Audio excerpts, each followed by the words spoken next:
পুরো পৃথিবীটা চলে একটা গ্লোবাল মার্কেটিংয়ে। হ্যাঁ, আপনাদেরকে মার্কেটিং ইস্যুগুলো বলি। এই যে আজকে নারী দিবস 8 মার্চ, নারী দিবসে কি হবে?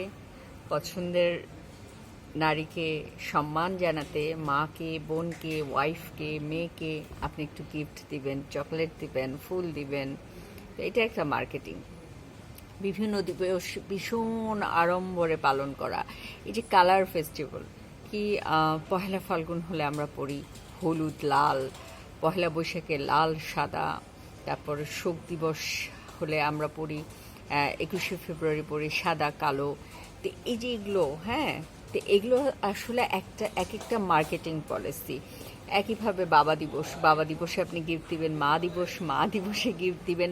তো এগুলো আসলে হচ্ছে কি টোটাল একটা গ্লোবাল মার্কেটিং পলিসি, যেটার মধ্যে আপনাকে আমাকে ওরা খুবই সুন্দর করে ঢুকায় ফেলছে। আপনাদের এখন মজার কথা বলি, 80s আগ পর্যন্ত কোনো প্রোডাক্টে কিন্তু এক্সপায়ারি ডেট ছিল না। হ্যাঁ, তো তারপর বিশ্বের আপনারা বোধহয় জানেন, হ্যাঁ, ডিজনিল্যান্ডে বিশ্বের সব বড় বড় ব্যবসায়ীরা, মানে বড় বড় যারা হচ্ছে ট্রিলিয়ন ডলারের, বিলিয়ন বিলিয়ন ডলারের মালিক তারা, তো এরা মিটিংয়ে বসে দেখলো যে না, আসলে একটা প্রোডাক্ট তো অনেক লংজিভিটি থাকতেছে, তাহলে কি হবে? তাহলে তো তাদের বাজার আর তৈরি হচ্ছে না। একটা ফ্রিজ কিনতেছে মানুষ 10 বছর 15 বছর ব্যবহার করতেছে, একটা টিভি কিনতেছে 10-15 বছরে কিছু হচ্ছে না। তাহলে কি করতে হবে? নিত্য নতুন কিছু কিছু আবিষ্কার করতে হবে। হ্যাঁ, তারপর কি করতে হবে? মেডিসিন, খাবারে এক্সপায়ারি ডেট দিতে হবে, তাহলে মানুষ ওই ডেটের পর খাবে না। এবং এইটাকে একটা জরিমানা এটার মধ্যে মানে সব কিছু ঢুকায় ফেললো, যাতে করে তাদের বিজনেসটা ঠিক থাকে। এরপর আসেন, এই যে ধরেন পুরা ওয়ার্ল্ডে কি মার্কেটিং হলো, যে আপনার রাইস খেলে ডায়াবেটিস হয়, রাইস বেশি খাওয়া যাবে না। তারপর হচ্ছে আপনাকে খেতে হবে রুটি। কেন আমি বলি, আসলে গম উৎপাদন হয় পশ্চিমা বিশ্বে বেশি। হ্যাঁ, কারণ ওদের তো জনসংখ্যা কম, তাহলে এই যে বিপুল পরিমাণ গম উৎপাদন হচ্ছে, এইটা ওরা কি করবে? এখন এগুলো ওরা আমাদের কাছে বেচতে চায়, কারণ বেচার পদ্ধতিটা কি, আমরা তো ভাত খেয়ে অভ্যস্ত। তখন ওরা ফর্মুলা করলো যে এগুলো মানুষকে বুঝাইতে হবে যে মানুষের স্বাস্থ্যের জন্য ভাত একদমই ভালো না, রুটি খাইতে হবে, তাহলে ব্যাপক পরিমাণে গম বিক্রি করা যাবে। না হলে আগে ওরা করতো কি, গমগুলো ওয়েস্টেজ হতো, নষ্ট করে ফেলতো, ডিস্ট্রয় করে ফেলতে হতো। তো ওদের কৃষকরা তো আর লাভবান হচ্ছে না। এর ফলে হলো যেটা, যে একরের পর একর জমি পড়ে থাকে। এরপর কি আসলে অ্যাভোকাডোতে এই গুণ ওই গুণ, মানে এইরকম মজার মজার কিছু জিনিস পাবেন। সরিষার তেল, মাস্টার্ড অয়েল, এটা শরীরের জন্য খুব খারাপ, এটা নিষিদ্ধ। আমেরিকার মতো এইসব দেশে মাস্টার্ড অয়েল আপনি কুকিং অয়েল হিসেবে কিনতে পারবেন না, রান্নার কাজে ব্যবহার করতে পারবেন না, এটা এক ধরনের নিষিদ্ধ প্রোডাক্ট।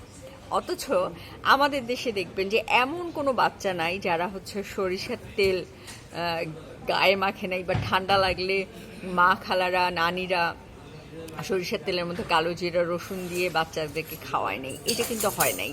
তো সরিষার তেল হচ্ছে আমাদের শরীরের জন্য ভালো। এখন একটা জিনিস দেখবেন যে যে দেশে যেটা মানে মানুষের উপযোগী খাবার দাবার ফুড তৈরি হয়, যেমন ধরেন যে আমাদের দেশে হচ্ছে নদী নালা বেশি আছে, আমরা মাছ বেশি খাই, আবার মাংস খাই, শাকসবজি খাই, কারণ আমাদের হচ্ছে ভূমিটা অনেক ভালো। আবার দেখবেন যে মরুভূমিতে তারা খেজুর খায়, দুধ খায়, এটা তাদের ফুডিং। একইভাবে পশ্চিমারা দেখবেন যে ওরা রুটি খাচ্ছে। তো এইভাবে আসলে মার্কেটিংটা আপনার, মানে মার্কেটিং করতে যে ওরা আপনাকে এমন কিছু তথ্য ইনপুট দিচ্ছে আপনার মাথার মধ্যে, যেটা কিনা ওদের লাভ হচ্ছে। একইভাবে যদি দেখেন কম্পিউটারের ক্ষেত্রে, কম্পিউটার এগুলোতে আপনার কি হবে, ম্যালওয়্যার ঢুকবে, একটা আপনি সফটওয়্যার নেবেন, আবার ওইটা এন্টি সফটওয়্যার নেবেন যাতে ভাইরাস আক্রান্ত না হয়। মানে প্রথমে ওরা ভাইরাসটা আবিষ্কার করে, তারপর ওইটার একটা সফটওয়্যার দেয় আপনাকে। এখন আপনি যদি ওই ভাইরাসটা না নেন, অ্যান্টিভাইরাসটা, তাহলে তো আপনার কম্পিউটার গেল। এটাও একটা মার্কেটিং পলিসি। এইভাবে পুরো পৃথিবীটা চলতেছে, আমরা পুরো গ্লোবাল মার্কেটিংয়ের ষড়যন্ত্রের মধ্যে পড়ে গেছি, সেটা মেডিসিন থেকে শুরু করে সব কিছু। এবং আপনি যদি দেখেন যে আজ থেকে 15-20 বছর আগে মানুষের থাইরয়েড, ডায়াবেটিস এটার যে রেঞ্জ ছিল, এটা কিন্তু এখন কমে আসছে। হ্যাঁ, এখন পৃথিবীতে এত কিছু আবিষ্কার হয়ে যাচ্ছে, মানুষ মঙ্গলে যাওয়ার চেষ্টা করতেছে, কিন্তু মানুষ ক্যান্সার আর ডায়াবেটিসের ওষুধ আবিষ্কার করতে পারতেছে না। এটা কি সম্ভব? এটা সম্ভব না, কারণ আবিষ্কার করা হচ্ছে না। কারণ এই ওষুধগুলোতে একটা বিশাল মার্কেট আছে, প্যাটেন্ট আছে, মেডিসিন সবাই উৎপাদন করতে পারে না। করোনার কথা দেখেন, করোনাটা কি হলো, একটা মানে ভাইরাস তৈরি করা বা অ্যান্টিবডি তৈরি করা, একটা টিকা তৈরি করা একটা অনেক সময় সাপেক্ষ ব্যাপার। কি হলো করোনার ক্ষেত্রে? করোনা হলো উইদিন 6 মান্থ 7 মান্থ আপনাদের করোনার টিকা আমাদের হাতে হাতে চলে আসলো, আমরা করোনার টিকা দিতে বাধ্য হইলাম। এই টিকা ছাড়া আপনি দেশের বাইরে যেতে পারবেন না, মানে আপনাকে একেবারে এমন একটা পদ্ধতির মধ্যে ফেললো যে আপনি টিকা নিতে বাধ্য হয়ে গেলেন। হ্যাঁ, এখন আপনারা যদি পক্স, হাম এগুলোর টিকা দেখবেন কত বছর ধরে গবেষণা করে এই টিকাগুলো আবিষ্কার করা হয়েছে।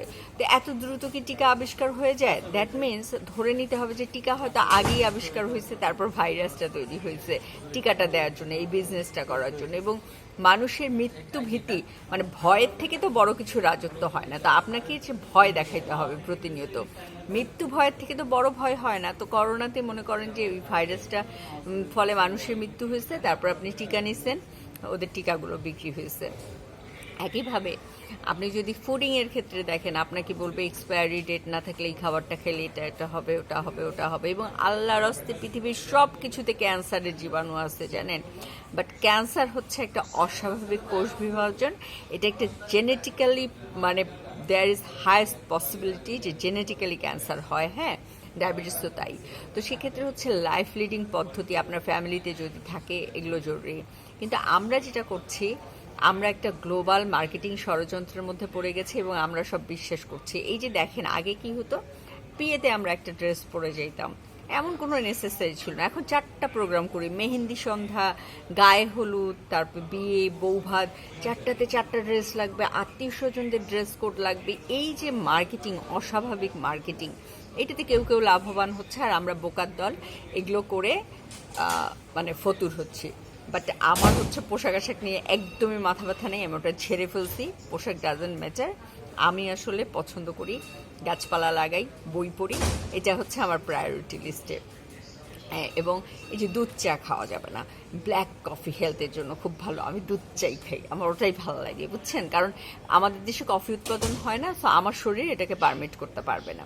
তা আপনাদেরকেও বলবো সচেতনভাবে লাইফটাকে লিড করেন, আনন্দ নিয়ে জীবনযাপন করেন।